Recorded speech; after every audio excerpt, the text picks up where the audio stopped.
Avec notre invité Léo Purguette. Bonsoir. Bonsoir. Très belle année, Léo. Meilleurs vœux? Merci, toi aussi.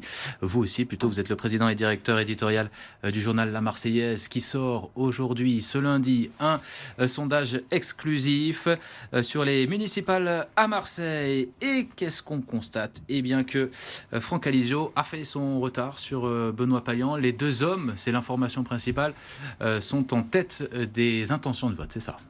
C'est ça, ils font jeu égal à 30%. C'est une dynamique de l'extrême droite que l'on constate, puisque enquête d'opinion après enquête d'opinion, effectivement, son score s'amplifie. Benoît Payan était dans l'étiage qui lui est donné jusqu'à présent. Il faut préciser d'ailleurs que cette enquête a eu lieu du 2 au 8 janvier et que Benoît Payan n'était pas encore officiellement déclaré candidat. Ça va changer quelque chose, le fait qu'il soit désormais candidat? C'était un secret de polichinelle.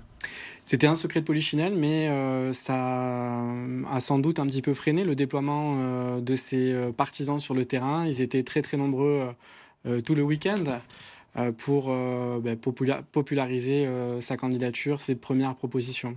C'était une stratégie pour lui d'attendre, à votre avis? C'était Oui, volontaire? probablement. C'est d'ailleurs pas propre à Benoît Payan. C'est souvent le cas des maires sortants qui, on peut les comprendre d'ailleurs, souhaitent effectuer leur mandat jusqu'au bout et prendre les décisions qu'ils souhaitent jusqu'au bout.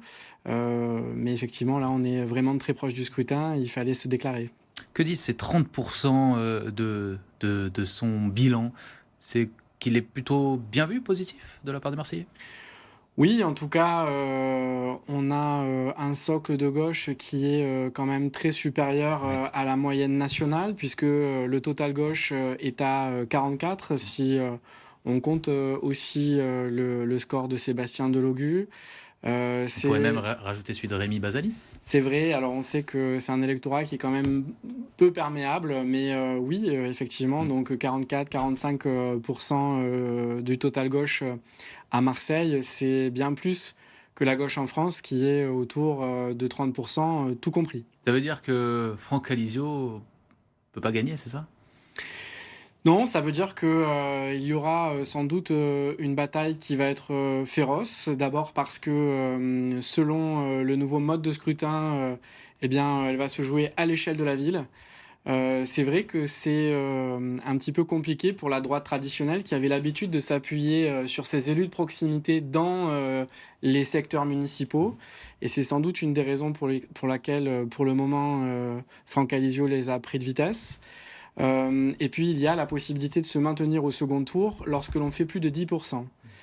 Et donc, on pourrait imaginer, au regard de ces résultats, une quadrangulaire à l'issue particulièrement incertaine. Bon, pour autant, Sébastien Delogu l'a affirmé. Il retirera sa candidature en cas de quadrangulaire pour un report de voix sur celui qui sera en tête, en l'occurrence du bloc de gauche, Benoît Payan. Maintenant, il a le droit de rester. Comment on explique ce recul, en revanche, de Martine Vassal, alors qu'on l'a, voyez, combler son retard dans les précédents sondages? Elle était plus proche des deux de tête. Comment on explique, vous parliez de la droite marseillaise qui est un peu en recul, comment on explique ces chiffres? Alors probablement que le contexte national pèse sur la dynamique de sa campagne parce qu'elle est la représentante du bloc central qui est au gouvernement, qui est en échec en n'ayant pas pu faire voter de budget pour la France jusqu'à présent et qui est confrontée à beaucoup de colère quand même qui traverse tout le pays. Donc il y a cette dimension nationale qui lui est défavorable. Je crois que la désectorisation du scrutin lui est aussi défavorable pour les raisons que j'indiquais à l'instant. Et puis, je pense qu'il faut rester prudent parce que c'est une candidature qui est ancrée dans les esprits, qui est connue. Et d'ailleurs, nous publierons demain un deuxième volet, une deuxième salve de résultats de cette enquête exclusive pour la Marseillaise qui montrera que, notamment à la question qui ferait un bon maire pour Marseille, eh bien, les résultats sont assez différents des intentions de vote en tant que telles. Ça veut dire qu'y compris... Sans révéler les chiffres, parce que les lecteurs pourront le lire demain, ça veut dire quoi? Que Martine Vassal, dans ce domaine-là, rattraperait un petit peu les deux hommes? Ça veut dire que l'ordre du tiercé n'est pas le même.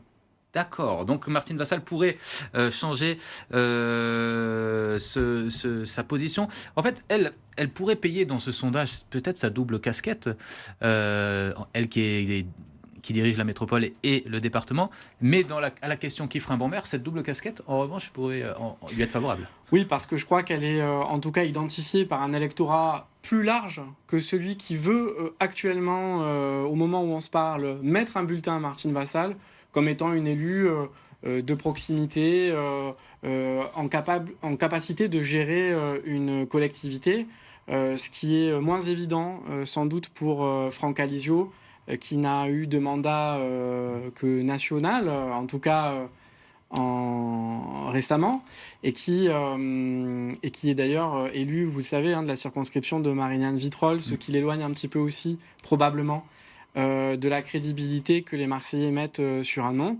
Et puis, vous le verrez aussi, Benoît Payan pourra s'appuyer sur ces résultats pour faire la différence avec le candidat d'extrême droite. Ce qui n'est pas toujours facile pour un maire sortant de défendre son bilan.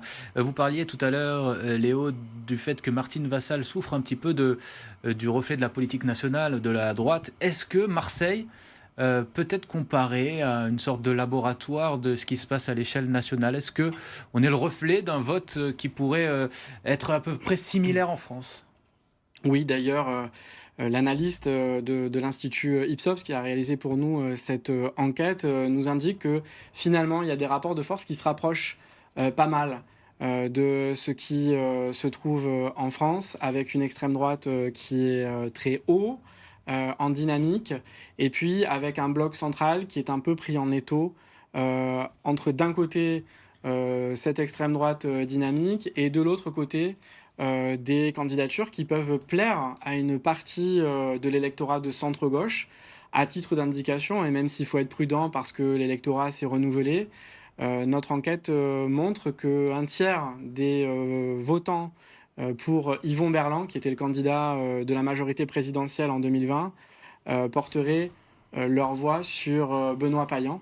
Ce qui là aussi montre qu'il y a un petit étau autour de la candidature du Bloc central. Ce sondage, il apparaît donc en ce début de semaine au surlendemain de l'annonce donc de la candidature officielle de Benoît Payan.